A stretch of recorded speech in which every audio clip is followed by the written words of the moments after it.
बिस्मिल्लाहिर्रहमानिर्रहीम। अस्सलाम वालेकुम नादरीन, आप यूट्यूब चैनल देख रहे हैं। मैं इमरान खान हूँ। आज इमरान खान साहब के ख़िलाफ़ अल-कादर यूनिवर्सिटी का जो केस है उसका फ़ैसला सुनाया जाएगा और इसमें इमरान खान साहब को सज़ा सुनाई जाएगी। इसके ज़्यादा इम्कानात हैं क्योंकि बहुत सारे ऐसे लोग हैं जिनके एस्टेब्लिशमेंट के साथ अच्छे ताल्लुकात हैं, वो पहले ही अदालत का फ़ैसला बता रहे हैं। हालाँकि अदालत का जो फ़ैसला है वो सिर्फ जज को पता होना चाहिए फ़ैसला होने से पहले, लेकिन यहाँ पे जो है लोग अंदाज़े भी लगा लेते हैं। अंदाज़ों के अलावा वैसे भी सबको पता है कि इमरान खान साहब को लंबे अरसे से विक्टिमाइज़ किया जा रहा है, उन्हें बेगुनाह सज़ाएँ दी गई हैं और जितने भी फ़ैसले आए अदालतों की जानिब से, जेल के अंदर जो ट्रायल हुए, वो सारे इमरान खान साहब के ख़िलाफ़ आए।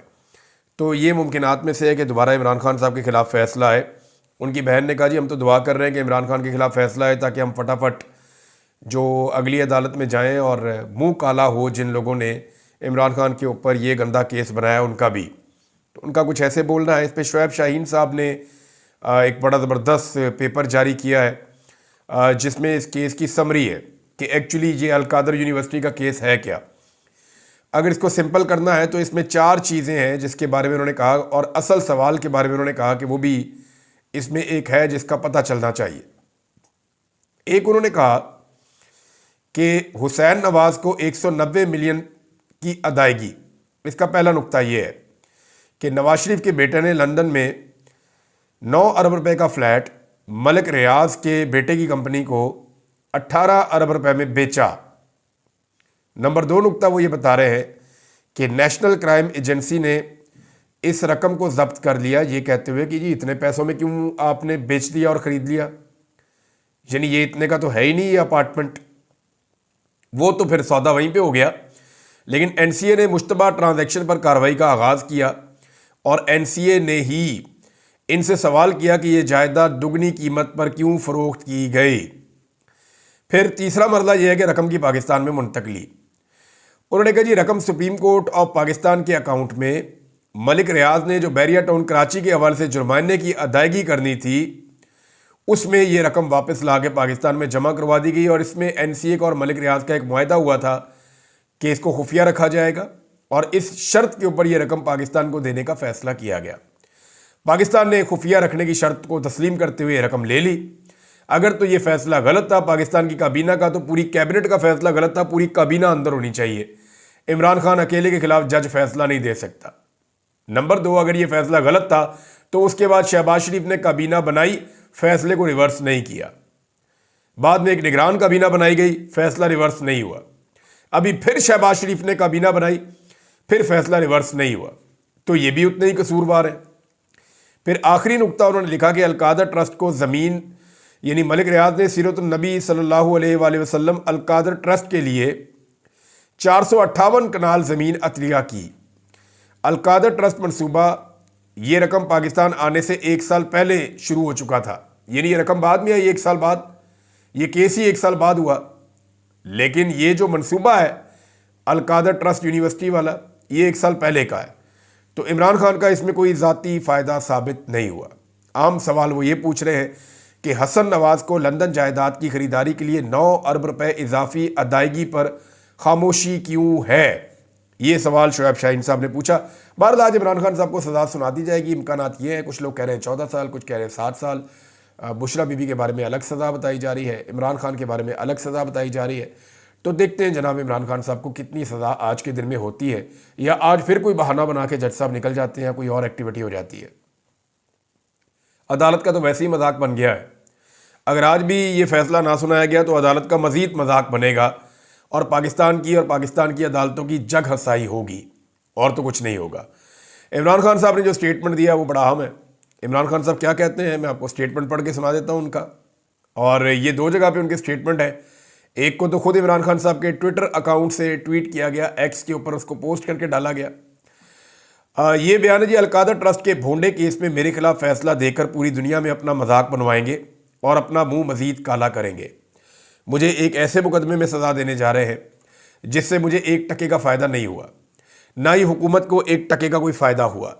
इस मुकदमे में असल सज़ा तो नवाज शरीफ की बनती है जिसने 9 अरब रुपए रिश्वत की मद में हासिल किए। नवाज शरीफ और जरदारी पर मेफेयर अपार्टमेंट की तर्ज के बेशुमार मुकदमात हैं। ये वो अफराद हैं जिन्होंने तोशा खाने से महंगे तरीन गाड़ियाँ खिलाफ कानून हासिल की। इन पर मौजूद तमाम मुकदमात ओपन एंड शट केसेस हैं, लेकिन इनको माफ़ करके मुकदमात को सिर्फ इसलिए ख़त्म कर दिया गया क्योंकि उन्होंने डील कबूल कर ली। इस केस में नवाज शरीफ से 9 अरब रुपए का हिसाब मांगना बनता है। बुशरा बीबी अलकादर ट्रस्ट केस में बिल्कुल बेकसूर हैं। उनको केस में शामिल करने का वाहिद मकसद मुझ पर दबाव बढ़ाना था। इससे पहले भी बुशरा बीबी को 9 महीने बेगुनाह जेल में रखा गया है। दुनिया में कभी कोई शख्स जिसे मालूम हो कि वो बददियानती कर रहा है न्यूट्रल अंपायर नहीं लगाता। मैंने क्रिकेट में न्यूट्रल अंपायर का रवाज कायम किया था और अब भी कहता हूं कि 9 मई और 26 नवंबर के वाक़यात पर एक जुडिशल कमीशन कायम किया जाए जो बिल्कुल न्यूट्रल हो और शफाफियत पर मबनी फैसला दे। हुकूमत इस मुतालबे से इसीलिए राय फरार इख्तियार कर रही है क्योंकि वो बददियानत है।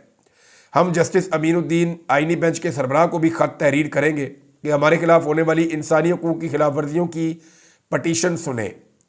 हमारे जो बेकसूर लोग मिलिट्री तहवील में हैं उनको बदतरीन ज़हनी और जिस्मानी तशद्दुद का निशाना बनाया गया। हमारे मुकदमात को तरजीही बुनियादों पर सुना जाए। हमने इंसानी हकूक़ की आलमी तंजीमों और अक़वाम मुत्तहिदा को भी इस सिलसिले में ख़त लिखने की तैयारी मुकम्मल कर ली है। क्योंकि पाकिस्तान की किसी भी अदालत से हमें इंसाफ नहीं मिल रहा, तो इसलिए हम अब जा रहे हैं आलमी सतह पे। कादी फ़ायद ईसा और आमिर फ़ारूक एस्टेब्लिशमेंट के ओपनिंग बेस्टमेंट का किरदार अदा करते हैं। अब जो आईनी बेंच बना है वो भी इन्हीं की एक्सटेंशन है, जैसे वो कादी फ़ायद ईसा और आमिर फ़ारूक साहब के बारे में बात कर रहे हैं। पूरी दुनिया में इंसानी हकूक़ की पामाली की कोई माफ़ी नहीं मिलती। जनरल पनूशे मगरिब का ताकतवर जनरल था, लेकिन इंसानी हकूक़ की पामाली और तशद्दुद करने पर उसको कड़ी सज़ा सुनाई गई। हमारे सियासी वर्करों को अगवा करके तशद्दुद किया गया। 9 मई में जिसने तहरीक इंसाफ को खैराबाद कह दिया उसके तमाम इल्ज़ामात से उसको बरी कर दिया गया। 8 फरवरी को पाकिस्तानियों के हक पर बेशर्मी से डाका मारकर इंतखाबात को चोरी किया गया और पूरी दुनिया में अपना मजाक बनवाया गया। खुली मैंडेट चोरी के बाद पाकिस्तान में हर जानिब अदम एतमाद के, अदम इस्तेहकाम के साए हैं। 8 फरवरी को पूरी कौम यौम स्याह मनाएगी। इस दिन फार्म 47 की जाली हुकूमत कायम करके पाकिस्तान में जमहूरियत और जमहूर का गला घोंट दिया गया था, जिसके बाद मुल्क में ना तो सियासी इस्तेहकाम आ सका है ना ही माशी इस्तेहकाम। हमने मुज़ाकरात ज़ाती मफादात के लिए नहीं किए बल्कि मुल्क के वसी तर मफाद में करने हैं। पाकिस्तान को दरपेश सियासी और माशी बहरानों के खात्मे, दहशतगर्दी के मसले पर काबू पाने और मुल्क को दरपेश दूसरे संजीदा मसाइल के हल के लिए सियासी बहरान का खात्मा बहुत ज़रूरी है। ये जी इमरान खान साहब का स्टेटमेंट है। उन्होंने कुछ और बातें की हैं इमरान खान साहब ने। एक तो उन्होंने कहा कि आर्मी चीफ को हमसे माफ़ी मांगनी चाहिए, हमारे लोगों को पकड़ा और मारा गया है। अगर गंडापुर ने कहा कि 9 मई में हमारे लोग शामिल थे तो गंडापुर ने गलत कहा। यह भी इमरान खान साहब का स्टेटमेंट रिपोर्ट हुआ। फिर उन्होंने ये कहा कि अडियाला जेल में अब आपसे ज़्यादा देर मुलाकातें नहीं होंगी। मैजिक बॉल मुझे पहले ही सब कुछ बता देती है। ये मैजिक बॉल क्या है याद रखिएगा, मैं अभी आपको बताता हूँ। न्यूट्रल अंपायर के लिए पहला खिलाड़ी हूँ जिसने जदोजहद की। सुप्रीम कोर्ट के 3 सीनियर मोस्ट जजेस को बुलाएं। ये जजेस की जिम्मेदारी है कि तहकीक के बाद जो सज़ा देंगे मैं इसके रास्ते में क्यों खड़ा होऊंगा। मेरी अपील है, ये कल उन्होंने बात की थी कि आज हर सूरत में 190 मिलियन पाउंड का जो केस है उसका फैसला सुनाएं। ये जजेस की जिम्मेदारी है कि तहकीक के बाद सज़ा दें, मैं उस रास्ते में खड़ा नहीं होऊंगा।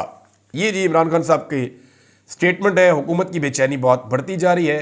व्हाट इज़ मैजिकल बॉल, ये अगर आप ट्वीट करें ना कि इमरान खान मैजिकल बॉल, अगर आप लिखें या आप यूट्यूब के ऊपर इसका लिंक आप लिखें कि इमरान खान मैजिकल बॉल, तो इमरान खान ने एक बॉल किया था और वो बॉल किया था कपिल देव को और उन्हें क्लीन बोल्ड कर दिया था, तो उसको मैजिकल बॉल कहते हैं। मैजिकल बॉल क्या है कि इमरान खान साहब को कंडीशंस की इतनी समझ आ जाए एक बॉलर को और वो बॉल को अपने मुताबिक ऐसे तैयार कर ले कि फिर वो उसकी मैजिकल बॉल बन जाए। यानी उसे पता चले कि मैं बॉल को कहाँ फेंकूंगा, वो कितना स्विंग होगा और उसके बाद उसका नतीजा क्या निकलेगा। यानी कंडीशंस इमरान खान के हाथ में इतनी ज़्यादा आ गई हैं कि अब उनके हाथ में एक मैजिकल बॉल है और वो मैजिकल बॉल के ज़रिए से पहले से मालूम कर लेते हैं कि जब मैं बॉल करूँगा तो वो कहाँ पड़ेगी और पड़ के कहाँ जाएगी और उसका नतीजा क्या निकलेगा। तो उनकी प्रिडिक्शन बेहतर हो रही है। इससे पहले भी हमने आपको बताया कि इमरान खान साहब ने जितनी भी चीज़ें प्रिडिक्ट की थी, जो उन्होंने सहाफ़ियों के साथ ऑन द रिकॉर्ड और ऑफ द रिकॉर्ड उन्होंने बातें की थी, वो सारी बातें दुरुस्त साबित हुई हैं। इमरान खान साहब की जो सियासी पेशन गोइयाँ थी गुज़िश्ता 1 साल में, हमने वो सारा कुछ पाकिस्तान में होता हुआ देखा है। मुझे अच्छी तरह याद है कि सिद्धू जो भारत के क्रिकेटर हैं, वहाँ पे एक कपिल शर्मा शो आता है, उसके अंदर भी वो बड़ा लंबा अरसा मौजूद रहे, वहाँ पे सियासत भी कर रहे हैं भारतीय पंजाब में। नवजोत सिंह सिद्धू, उनका मैंने एक इंटरव्यू किया था, तो मेरी उनसे मुलाकात हुई गवर्नर हाउस पंजाब में, और काफ़ी देर हम उनके साथ बैठे रहे। तो जब इमरान खान की शख्सियत पे डिस्कशन हो रही थी तो उन्होंने एक और बात की थी जो आज मैं बताना चाहता हूँ। उन्होंने कहा था कि इमरान खान सिर्फ अपनी टीम का कैप्टन नहीं था, इमरान खान इतना बड़ा दिमाग है कि ये ऐसे हालात पैदा कर देता था कि दूसरा कैप्टन जो फैसला करता था वो इमरान खान की मर्जी के मुताबिक होता था। यानी सिद्धू साहब हमें ये बता रहे थे कि इमरान खान साहब का जो मुखालिफ है, इमरान खान साहब उसके लिए ऐसे हालात पैदा कर देते हैं कि इमरान खान साहब जो चाहते हैं वो वही फैसला करता है और उसके मुताबिक इमरान खान साहब अपनी हिकमत अमली बनाते हैं। यानी आज इमरान खान साहब पूरे निज़ाम को उस जगह पर ले आए जहां पे वो लाना चाहते थे। कंडीशंस इमरान खान साहब के हक में है, मैजिकल बॉल उनके हाथ में है, और ये वही कैप्टन है जो दूसरे कैप्टन के दिमाग को बेहतर स्टडी कर लेता था, पढ़ लेता था, और इसको पहले पता होता था कि ये क्या करेगा और ये मैं करूंगा तो इसका रद्देमल क्या होगा। इमरान खान साहब को पहले पता है कि इमरान खान साहब ये करेंगे तो एस्टेब्लिशमेंट का रद्देमल ये होगा, इमरान खान साहब वो करेंगे तो एस्टेब्लिशमेंट का रद्देमल वो होगा, वो पहले से जानते हैं इसके बारे में। तो मैजिकल बॉल उनके हाथ में है, उनकी प्रिडिक्शन बेहतर है और कंडीशंस भी उनके हक में जा रही हैं इस वक्त फ़िलहाल। तो यहाँ इमरान खान साहब जो हैं वो वैसे भी लोग कहते हैं वो किस्मत के धनी भी हैं। रमीज राजा की आपको बात याद है ना कि 1000 में से 1000 मरतबा इमरान खान आपको गलत साबित करेगा। प्रॉब्लम हुआ क्या, देखें इसको ज़रा थोड़ा सा मैं 1 मिनट में आपको समझा देता हूँ। पाकिस्तान की जो एस्टेब्लिशमेंट है वो हमेशा से एक हीरो की तरह रही है इस मुल्क में। उन्होंने कुछ भी किया लेकिन एक हीरो का स्टेटस हमेशा उनके साथ रहा। बहुत सारे नगमे उनके ऊपर बने, बहुत सारी चीज़ें, वो नहीं, एक हीरो की तरह हमेशा लोग हमेशा प्यार करते हैं, मोहब्बत करते हैं, एक हीरो की तरह रखते हैं पाकिस्तान की एस्टेब्लिशमेंट को। और ये रोमांस बड़ा लंबा चला आ रहा है। इसके बीच में जो है ना, मुझे एक वाकया याद आ गया। एक मेरे वालिद साहब के दोस्त हुआ करते थे, हुसैन सादी उनका नाम था। वो सऊदी अरब में एक बहुत बड़ी कंपनी है जो गवर्नमेंट के ठेके लेती है, वो उस कंपनी के ठेकेदार थे और उस कंपनी को बांग्लादेश से, पाकिस्तान से, इंडिया से, वो यहाँ इन मुल्कों में से उनको लेबर फ्राहम करते थे और लोगों को ले जाते थे, वहाँ पे जाके उनसे काम लेते थे सऊदी अरब में। तो हुसैन सादी का एक जुमला होता था कि इतनी तरक्की करो कि तुम्हारा सर आसमान के साथ लगे लेकिन मेरे हाथ के नीचे रहकर। ये एक मिस्री शायरी था और ये इसका जुमला बड़ा मशहूर था इसकी कंपनी के अंदर कि इतनी तरक्की करो, जिन लोगों को ये ले जाता था उन्हें ये कहता था कि इतनी तरक्की करो कि तुम्हारा सर आसमान के साथ लगे लेकिन मेरे हाथ के नीचे। तो पाकिस्तान की एस्टेब्लिशमेंट जो है वो किसी की भी तरक्की से परेशान नहीं होती जब तक कि उनका कद एस्टेब्लिशमेंट से छोटा रहता है। इमरान खान साहब का कद एस्टेब्लिशमेंट से बड़ा हो गया।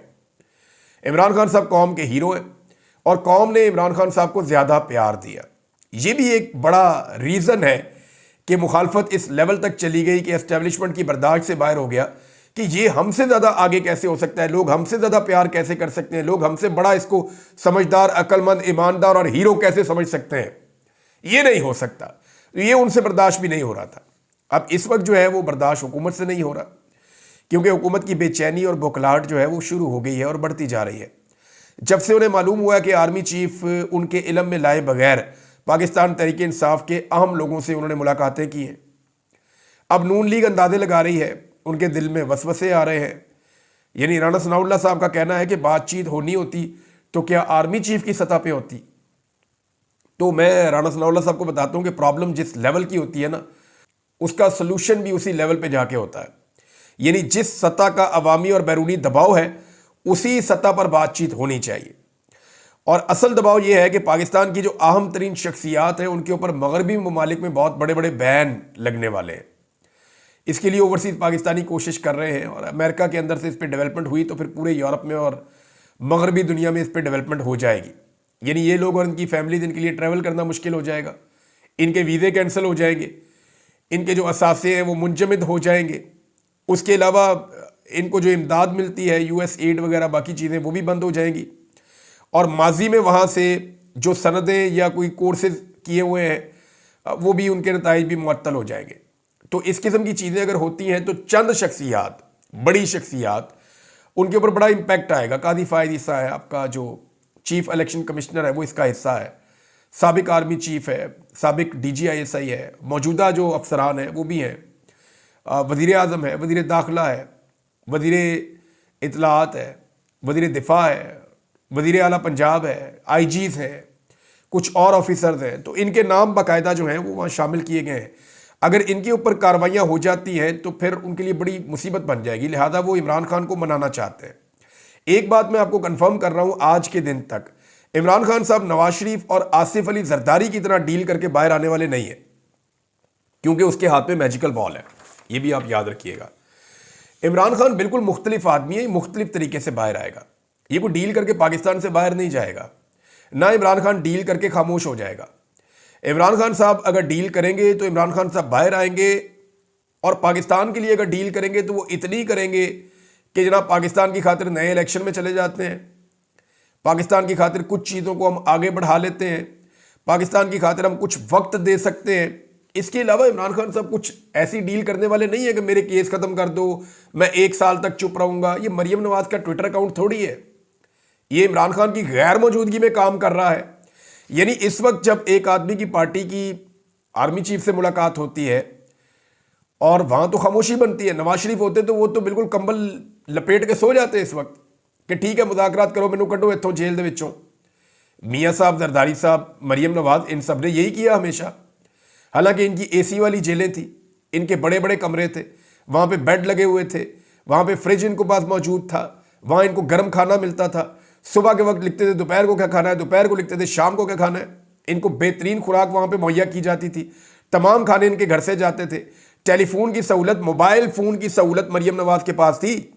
मोबाइल का iPhone बिल्कुल छोटे साइज़ का मरीम नवाज के पास मौजूद था, जिसको रिकवर किया गया था नैब की कस्टडी से, जिसके ऊपर रोला डालती है कि जनाब मेरे ऊपर आधी रात को बंदे आ गए। तो वो सिर्फ 3 लोग थे, जिनमें एक बंदा जो है वो वीडियो बनाने वाला था और 2 औरतें थी जो कमरे की तलाशी ले रही थी। तो गुड़िया बाजी कह के उन्होंने ला के वहाँ पर मरीम नवाज को मोबाइल फ़ोन दिया हुआ था। तो ये तो मौजें कर रहे थे, इंजॉय कर रहे थे, AC मौजूद थे इनके पास, हर तरह की सहूलतें, कुर्सियाँ टेबलें लगी हुई थी इनके कमरों के अंदर। यानी शहबाज शरीफ ने लड़ाई इस बात पे डाल दी थी कि मुझे अपनी कुर्सी उठा के यहाँ से यहाँ क्यों रखनी पड़ी। मैंने जब बुलवाया था तो मुलाजिम पहुँचना चाहिए था, आके मेरा काम करता। तो मेरी पता भी है तुम्हें मेरी कमर में तकलीफ है, मेरी कुर्सी उठाकर मुझे खुद यहाँ से यहाँ रखनी पड़ी है।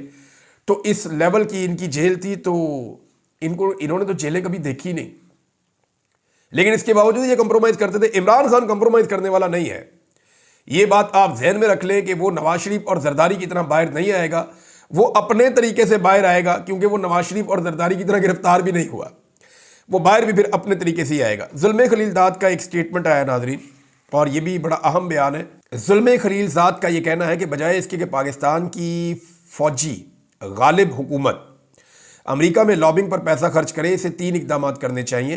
नंबर 1, PTI के साथ एक मुआहदा करें। नंबर 2, इमरान खान को रिहा करें जो जाली इल्ज़ामात में जेल में कैद है। नंबर 3, इन इकदामात को 20 जनवरी तक मुकम्मल कर लें।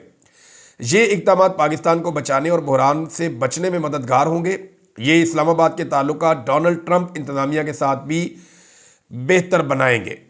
बिलावल जरदारी पहुँच गए जनाब, यहाँ से निकले वो अमेरिका और डोनाल्ड ट्रंप की हलफ बर्दारी की तकरीब में, और मोहसिन नकवी भी गालिबन जा रहे हैं।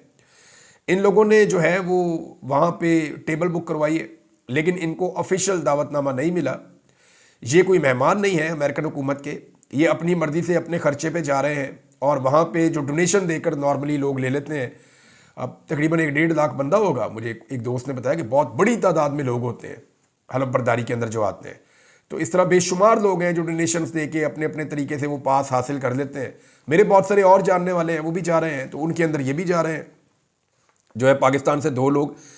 लेकिन ये वो लोग हैं जो माजी में डोनाल्ड ट्रंप के ऊपर तनकीद करते रहे, अब उसकी हलफ बर्दारी में जा रहे हैं, तो इनको थूका चाटना पड़ रहा है। बहरहाल कोई बात नहीं, इससे इन्हें क्या हासिल होगा अभी कुछ कहा नहीं जा सकता। लेकिन फ़ौजी अदालतों के ट्रायल के हवाले से एक बड़ी खबर है कि जस्टिस हसन रिजवी साहब ने तफसीलात तलब कर ली हैं उस ट्रायल की जो फ़ौजी अदालतों में हुआ, कि देखना चाहते हैं कि ट्रायल में शहादतों पर फैसला कैसे हुआ।